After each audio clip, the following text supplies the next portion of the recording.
Hello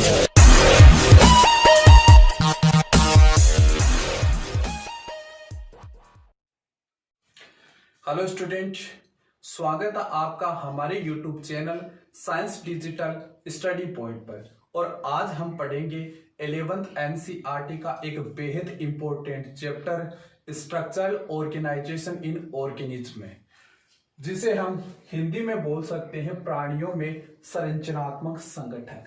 इस chapter में हम देखने वाले हैं कि बहुत सारी कोशिकाएं आपस में मिलकर किस प्रकार टिश्यू का फॉर्मेशन करती है और हमारी बॉडी में या प्रत्येक ऑर्गन में कौन से टिश्यूज हमें देखने को मिलते हैं।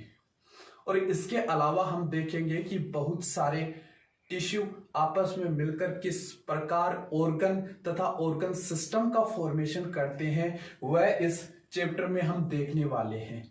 अगर हम सबसे सिंपल ऑर्गेनिज्म या एनिमल किंगडम की बात करें तो एनिमल किंगडम में सबसे पहला फाइलम होता है पोरीफेरा। पोरीफेरा के ऑर्गेनिज्म में हमें सेल्स देखने को मिलती है, उसमें हमें किसी भी प्रकार के टिश्यूज का फॉर्मेशन हमें देखने को नहीं मिलता है। अगर इससे अगले फाइलम सेलेंटेटा में हम इंटर करें तो हमें टिश्यू लेवल ऑर्गेनाइजेशन हमें देखने को मिलता है।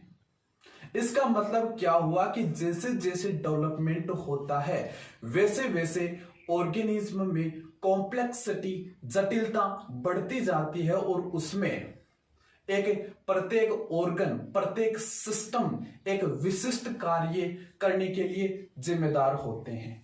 तो आज हम यह अपना चैप्टर स्टार्ट करेंगे टिश्यू के साथ में, क्योंकि आपकी एनसीईआरटी का जो चैप्टर स्टार्ट किया गया है वह टिश्यू के साथ में स्टार्ट हुआ है। तो हम बात करेंगे कि टिश्यू क्या होता है। बहुत सारी समान ओरिजिन उत्पत्ति वाली कोशिकाएं आपस में मिलकर एक विशिष्ट स्पेसिफिक कार्य को करने के लिए रेस्पॉन्सिबल होती है या जिम्मेदार होती है, तो उसे हम टिश्यू कहेंगे। मतलब समान उत्पत्ति वाली कोशिकाएं आपस में संगठित होकर एक विशिष्ट कार्य को करने के लिए जिम्मेदार होती है, उसे हम टिश्यू कहते हैं। क्योंकि बहुत सारी सेल्स आपस में संगठित होगी और एक टिश्यूज का फॉर्मेशन करेगी। क्योंकि जैसे जैसे जीवों में जटिलता बढ़ती जाती है वैसे वैसे हमें कार्य का बंटवारा देखने को मिलता है, लेबर ऑफ डिवीजन हमें देखने को मिलता है। इसलिए बहुत सारी कोशिकाएं आपस में मिलकर टिश्यू का फॉर्मेशन करती है। अब हम देखेंगे कि हमारी बॉडी में कितने प्रकार के टिश्यू प्रेजेंट होते हैं। हमारी बॉडी में जितने भी ऑर्गन प्रेजेंट होते हैं, उपस्थित होते हैं, प्रत्येक ऑर्गन में हमें मुख्य रूप से 4 प्रकार के टिश्यू देखने को मिलते हैं प्रत्येक ऑर्गन में। अगर हम आमाशय की बात करें, आमाशय या स्टमक की बात करें, इसकी संरचना देखें तो इस प्रकार हमें कुछ आमाशय की स्ट्रक्चर देखने को मिलती है। ठीक है, अब ये जो आमाशय है यह एक अंग है, ऑर्गन है। और ऑर्गन किससे मिलकर बना होता है? बहुत सारे टिश्यू आपस में मिलकर एक ऑर्गन का फॉर्मेशन करते हैं। तो अगर हम मल्टी सेल्यूलर ऑर्गेनिज्म की बात करें तो मल्टी सेल्यूलर ऑर्गेनिज्म में फंडामेंटल तौर पर 4 प्रकार के टिश्यू हमें देखने को मिलते हैं। टिश्यू 4 प्रकार के टिश्यू हमें देखने को मिलते हैं, 4 टाइप्स। अगर हम मानव शरीर की भी बात करें तो मानव शरीर में 4 प्रकार के टिश्यू हमें देखने को मिलते हैं। ठीक है, और वही टिश्यू आपस में मिलकर एक ऑर्गन का फॉर्मेशन करते हैं, अंग का निर्माण करते हैं और बहुत सारे ऑर्गन मिलकर एक सिस्टम का फॉर्मेशन करते हैं। अब इसकी बात करें, आमाशय की बात करें या कोई भी हमारी बॉडी का ऑर्गन ले ले तो उसमें 4 प्रकार के टिश्यू हमें देखने को मिलते हैं। पहले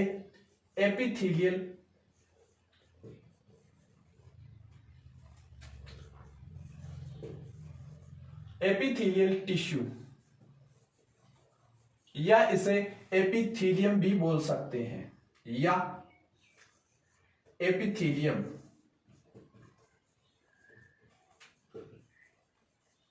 दूसरा होता है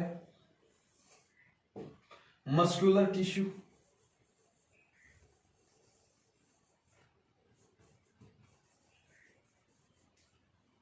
तीसरा होता है कनेक्टिव टिश्यू,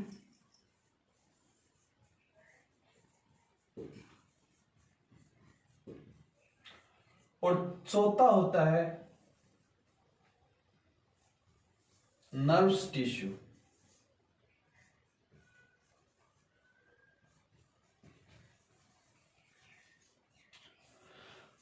अगर हमारी एनिमल बॉडी की बात करें तो प्रत्येक ऑर्गन प्रेजेंट होता है। उस प्रत्येक ऑर्गन में 4 प्रकार के टिश्यू हमें देखने को मिलेंगे, epithelial tissue, muscular tissue, connective tissue और नर्व्स टिश्यू। इनकी सेल्स का मॉडिफिकेशन अलग अलग हो सकता है, क्योंकि हर ऑर्गन, प्रत्येक ऑर्गन या अंग के लिए कोशिकाएं या सेल्स भी अलग अलग होती है, इसलिए उनका कंपोजिशन डिफरेंट हो सकता है। लेकिन हम अगर आधारभूत रूप से देखें तो प्रत्येक ऑर्गन में हमें 4 टिश्यू हमें देखने को मिलेंगे, और ये इन 4 टिश्यू से ही एक ऑर्गन का फॉर्मेशन होता है। अगर हम बात करें कि इनका क्या क्या फंक्शन होता है, एपिथेलियम टिश्यू की बात करें तो एपिथेलियम टिश्यू किसी भी ऑर्गन, जैसे ये आमाशय है तो उसको बाहरी रूप से कवरिंग करता है, या आंतरिक रूप से इसकी ल्यूमेन होती है। उस ल्यूमेन, जैसे यह आमाशय हो गया,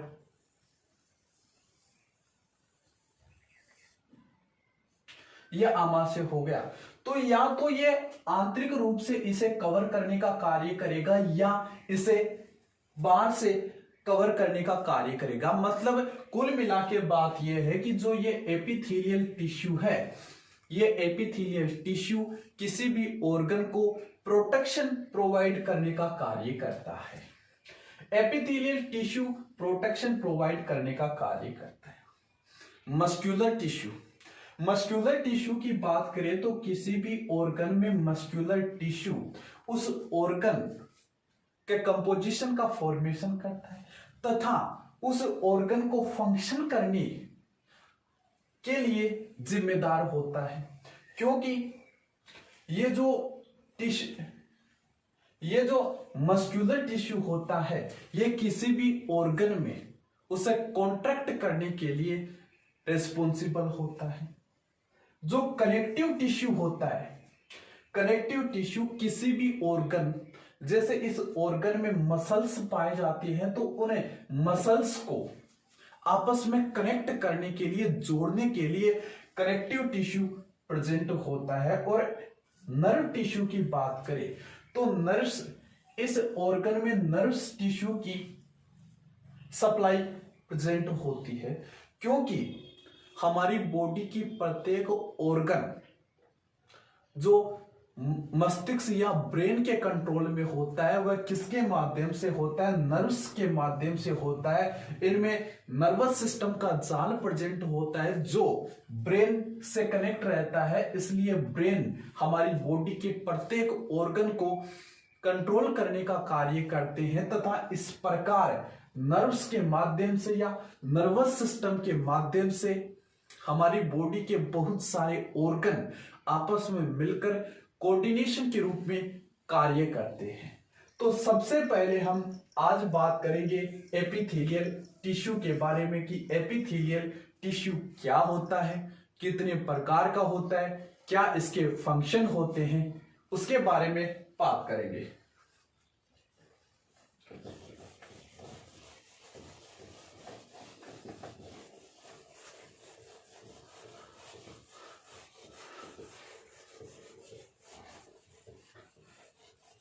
तो पहला आता है भाई एपिथेलियल टिश्यू।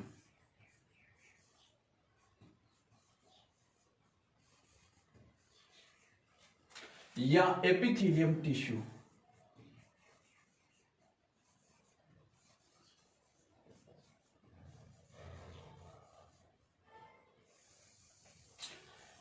एपिथेलियम टिश्यू की बात करें तो ये एपिथेलियम टिश्यू किसी भी ऑर्गन को या तो उसको बाहर से कवर करने का कार्य करता है या इसकी आंतरिक लुमेन को कार्य करता है। जैसे ये ब्लड वेसल्स हो गई। ब्लड वेसल्स की बात करें तो जो एपिथेलियम टिश्यू होता है, एपिथेलियम टिश्यू का मेन फंक्शन देखें तो प्रोटेक्शन प्रोवाइड करने का कार्य होता है। प्रोटेक्शन। अगर हम बात करें कि ब्लड वेसल्स, या तो ब्लड वेसल्स को बाहर से कवर करेगा ये एपिथेलियम टिश्यू, या इस ब्लड वेसल्स को अंदर की तरफ से कवर करेगा। इसका मतलब क्या हुआ कि ये तो या तो एपिथेलियम टिश्यू बाहरी इन्वायरमेंट के कांटेक्ट में रहेगा, बाहरी वातावरण के कांटेक्ट में रहेगा। जैसे हमारी जो स्किन होती है यह एक अंग है, हमारे शरीर का सबसे बड़ा अंग है। तो ये जो स्किन है, इस स्किन को भी एपिथेलियम टिश्यू कवर करके रखता है, क्योंकि स्किन को प्रोटेक्शन प्रोवाइड करने का कार्य करता है। एपिथेलियम टिश्यू का मेन फंक्शन ही प्रोटेक्शन प्रोवाइड करना है। मतलब कहने का मतलब ये हुआ, जैसे हमारी बॉडी है, ये हमारी बॉडी है, ये स्किन है, इस स्किन पर एपिथेलियल टिश्यू प्रेजेंट है। तो इस एपिथेलियल टिश्यू की जो टिश्यू होता है, इसकी एक सरफेस फ्री होती है। जैसे ये हमारी त्वचा है, इस त्वचा के बाहर की तरफ इस प्रकार एपिथेलियल टिश्यू प्रेजेंट होते हैं। ठीक है, इस एपिथेलियल टिश्यू की जो एक सरफेस होती है, ये बाहरी सरफेस हो गई, ये फ्री सरफेस होती है।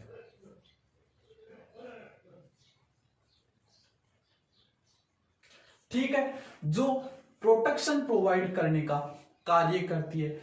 ये तो हो गई स्किन की बात, मतलब बाहरी इन्वायरमेंट में होती है। अगर ब्लड वेसल्स की बात करें तो ब्लड वेसल्स में इस प्रकार ब्लड वेसल की लुमेन को प्रोटेक्शन प्रोवाइड करती है, उसे कवर करती है। तो ये लुमेन की तरफ, अंदर की तरफ इसकी ये सरफेस फ्री रहती है। इस प्रकार एपिथेलियम जो टिश्यू होता है, उस एपिथेलियम टिश्यू की जो एक साइड होती है वह फ्री रहती है और किसी भी ऑर्गन को कवर करने का कार्य एपिथेलियल टिश्यू करते हैं और उसे प्रोटेक्शन प्रोवाइड करते हैं। अब एपिथेलियम टिश्यू भी दो प्रकार के होते हैं। पहला है सिंपल एपिथेलियम,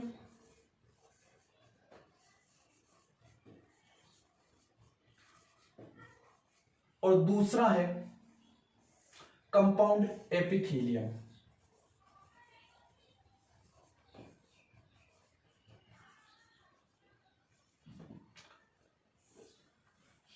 सिंपल, इसके नाम से पता चलता है कि सिंपल एपिथेलियम की बात करें तो इस प्रकार के टिश्यू में सेल्स की एक लेयर ही प्रेजेंट होती है। ठीक है, जबकि जो कंपाउंड एपिथेलियम है, इस कंपाउंड एपिथेलियम में हमें सेल्स की बहुत सारी लेयर हमें देखने को मिलती है। ठीक है, जो कंपाउंड एपिथेलियम होता है, इस कंपाउंड एपिथेलियम और सिंपल एपिथेलियम का हम फंक्शन देखेंगे कि ये किन ऑर्गन्स में प्रेजेंट होती है और क्या इनके फंक्शन होते हैं। सिंपल एपिथेलियम में सेल्स की एक लेयर प्रेजेंट होती है। ठीक है, अब ये सिंपल एपिथेलियम तीन प्रकार की होती है। वह किस बेस पर होती है? इनमें जो सेल्स प्रेजेंट होती है, उन सेल्स की स्ट्रक्चर डिफरेंट डिफरेंट टाइप की होती है। इस बेस पर इसे हम 3 टाइप्स में डिवाइड कर सकते हैं। पहला है इसमें squamous epithelium. Squamous epithelium tissue,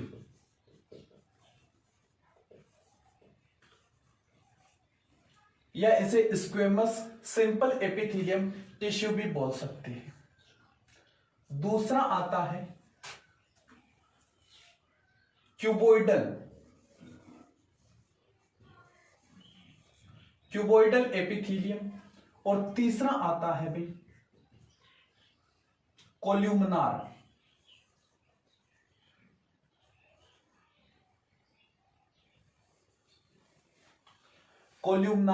epithelium. अब सबसे पहले बात कर लेते हैं कि स्क्वेमस एपिथेलियस क्या होता है। स्क्वेमस एपिथेलियम की बात करें तो सबसे पहले ये जो स्क्वेमस एपिथेलियम होता है, ये सिंपल एपिथेलियम का एक टाइप होता है। ठीक है, सिंपल एपिथेलियम में कोशिकाओं की एक लेयर प्रेजेंट होती है और इनकी स्ट्रक्चर के बेस पर ये 3 प्रकार की होती है। अलग अलग सेल्स के अलग अलग स्ट्रक्चर प्रेजेंट होती है, जिसके बेस पर इनकी स्ट्रक्चर डिफरेंट डिफरेंट होती है। अगर हम बात करें स्क्वेमस की बात करें तो स्क्वेमस में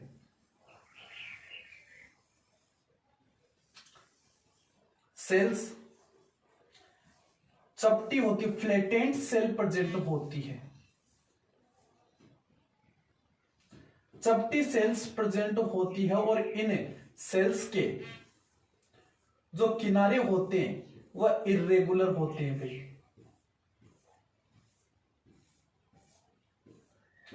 ठीक है, इस प्रकार स्क्वेमस सेल की स्ट्रक्चर हमें देखने को मिलती है। इसमें जो सेल्स प्रेजेंट होती है ये सेल्स फ्लैटेंट होती है, चपटी होती है, और इस प्रकार की सेल्स हमें हमारी एनिमल बॉडी में कहां पर देखने को मिलती है।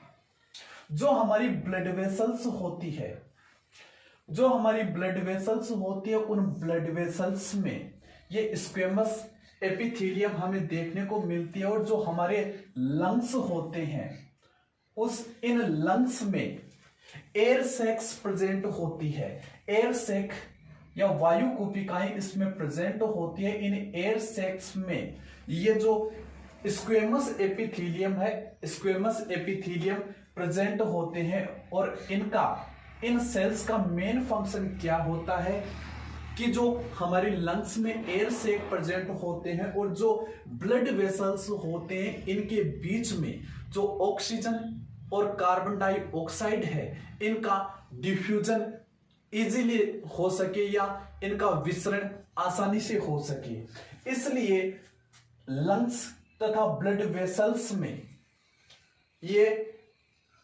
स्क्वेमस एपिथेलियम सेल्स प्रेजेंट होती है। इस प्रकार इनकी स्ट्रक्चर होती है। ठीक है, अगर हम बात करें क्यूबोइडल एपिथेलियल टिश्यू की तो इसमें क्या होता है। इसमें ये जो सेल्स प्रेजेंट होती है, इसमें ये सेल्स की स्ट्रक्चर क्यूब के समान हो जाती है।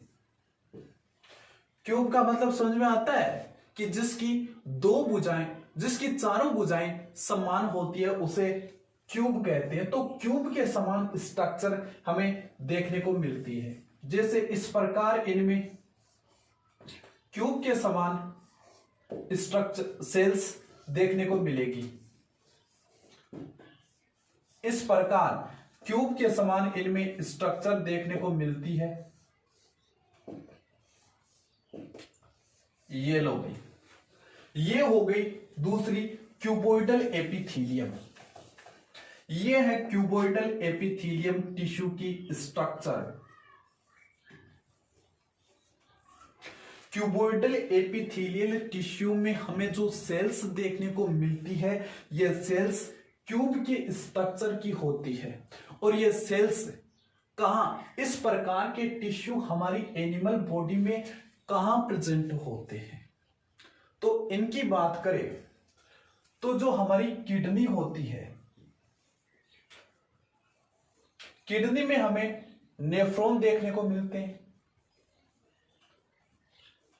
ठीक है। और इन नेफ्रॉन की स्ट्रक्चर की बात करें तो इन नेफ्रॉन की स्ट्रक्चर में हमें पीसीटी प्रोक्सिमल कॉन्वोल्यूटेड डक्ट, हमें ट्यूब प्रोक्सिमल कॉन्वोल्यूटेड ट्यूब हमें देखने को मिलती है, जिसमें यह क्यूबोइडल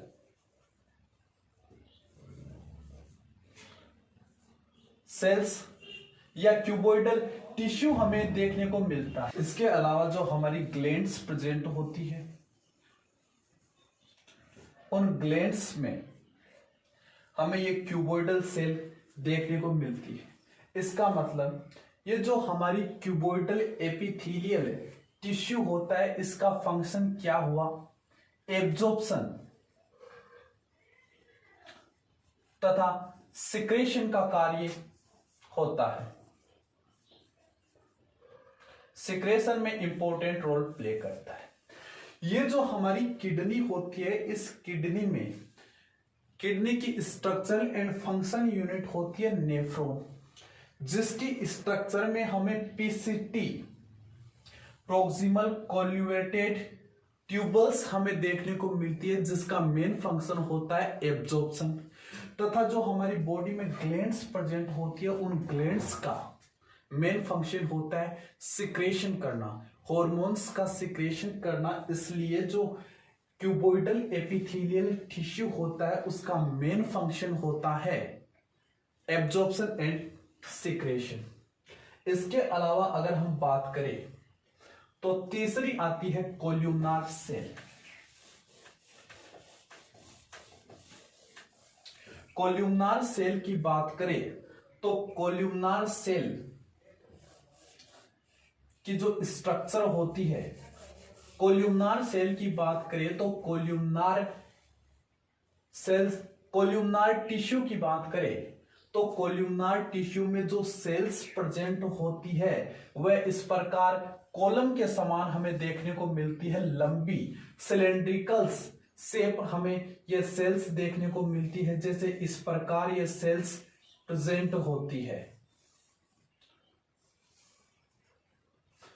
सिलेंडर के समान ये सेल्स प्रेजेंट होती है। इस प्रकार कोल्यूमनार सेल, कोल्यूमनार एपिथेलियल टिश्यू की हमें स्ट्रक्चर देखने को मिलती है। क्योंकि इसमें जो सेल्स प्रेजेंट होती है वह कॉलम के समान होती है, और ये सेल्स कहां प्रेजेंट होती है, जो हमारे स्टमक होता है, आमाशय होता है, उस आमाशय तथा जो हमारे इंटेस्टाइन होती है, उस इंटेस्टाइन में हमें ये कोल्यूमनार एपिथेलियल टिश्यू हमें देखने को मिलता है। और इस कोल्यूमनार एपिथेलियल टिश्यू का जो मेन फंक्शन होता है वह भी सिक्रेशन और एब्जॉर्प्शन होता है। सिक्रेशन और एब्जॉर्प्शन होता है क्योंकि स्टमक में जो सेल्स प्रेजेंट होती है उनके द्वारा सिक्रेशन तथा इंटेस्टाइन में फूड का एब्जॉर्प्शन होता है। इस प्रकार सिंपल एपिथेलियल टिश्यू हमारी बॉडी में डिफरेंट फंक्शन परफॉर्म करते हैं, और ये 3 प्रकार के होते हैं, squamous epithelial tissue, cuboidal epithelial tissue और कोल्यूमनार एपिथेलियल टिश्यू। ठीक है, ये हुआ कोल्यूमनार एपिथेलियल टिश्यू। इसके अलावा अगर हम एपिथेलियल टिश्यू के दूसरे टाइप की बात करें तो वो आता है भाई compound epithelial tissue.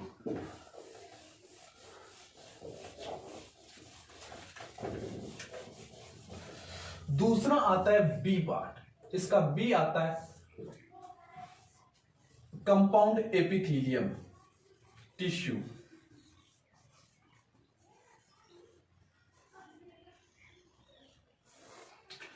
Compound epithelium tissue की बात करें, कंपाउंड का मतलब होता है कि इसमें इस प्रकार के टिश्यू में एक से अधिक सेल्स की लेयर हमें देखने को मिलती है, मतलब बहुत सारी लेयर हमें देखने को मिलती है।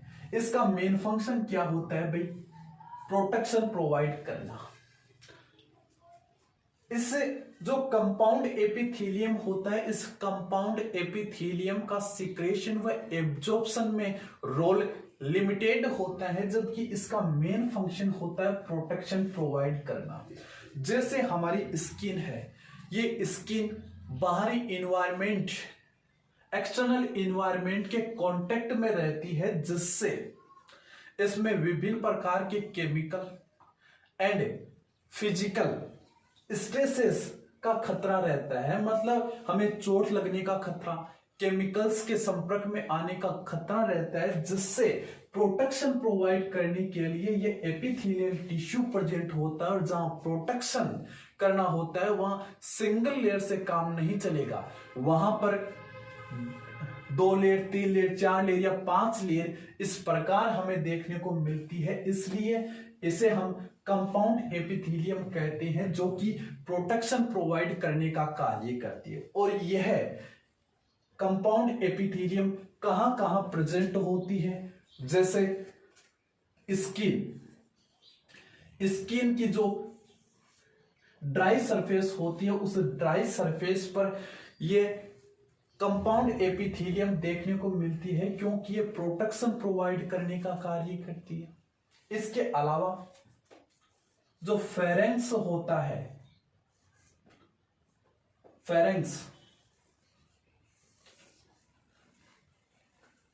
फेरेंक्स में हमें कंपाउंड एपिथेलियम देखने को मिलता है। ठीक है, इसके अलावा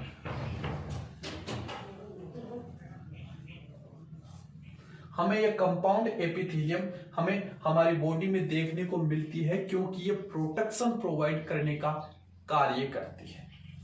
इसके अलावा अगर हम बात करें जो क्यूबोइडल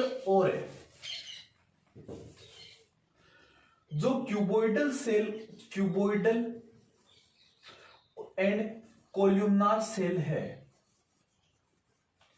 कोल्यूमनार सेल कि जो फ्री सरफेस हमें देखने को मिलती है, जैसे ये सेल्स होती है, अगर इस सेल्स की फ्री सरफेस पर, यह कोल्यूमनार सेल हो गई, जैसे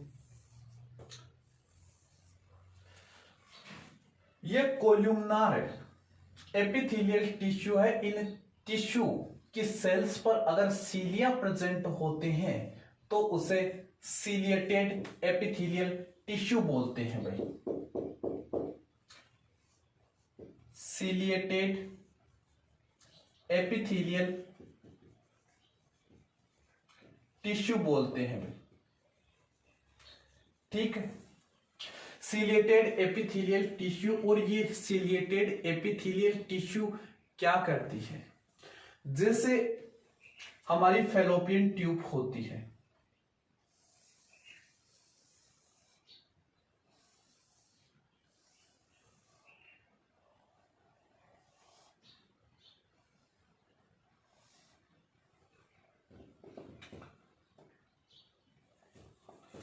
इस प्रकार यहां पर अंडाशय होता है। ठीक है, यहां पर अंडाशय होता है और ये फैलोपियन ट्यूब होती है। इस फैलोपियन ट्यूब में सीलिएटेड सेल प्रेजेंट होती है। जैसे ही अंडाशय में अंडाणु एग बनता है, ये एग इस फैलोपियन ट्यूब में छोड़ दिया जाता है और इस फैलोपियन ट्यूब में सीलिएटेड सेल प्रेजेंट होती है, जो लगातार मूवमेंट करती है, जिससे ये एक निषेचन स्थल पर आता है और यहां से फर्टिलाइज होने के बाद गर्भाशय में इम्प्लांटेशन के लिए भी जो सीलिएटेड सेल होती है, ये सीलिएटेड सेल इन्हें मूवमेंट प्रोवाइड करने का कार्य करती है, जिससे ये सेल्स गर्भाशय में आती है, इसलिए ये सीलिएटेड सेल भी अपना वेरी इंपॉर्टेंट रोल प्ले करती है। इसके अलावा अगर ये जो सेल होती है अगर ये ग्लैंड के रूप में कार्य करती है तो इसे हम ग्लैंडुलर एपिथेलियल टिश्यू भी बोल देते हैं। ठीक है, इसके अलावा अगर हम बात करें तो नेक्स्ट जो टिश्यू आता है, सेकेंड नंबर का जो टिश्यू आता है वह आता है कनेक्टिव टिश्यू। कनेक्टिव टिश्यू, उस कनेक्टिव टिश्यू के बारे में हम बात करेंगे नेक्स्ट लेक्चर में। आज के लिए बस इतना ही। Thank you, have a nice day.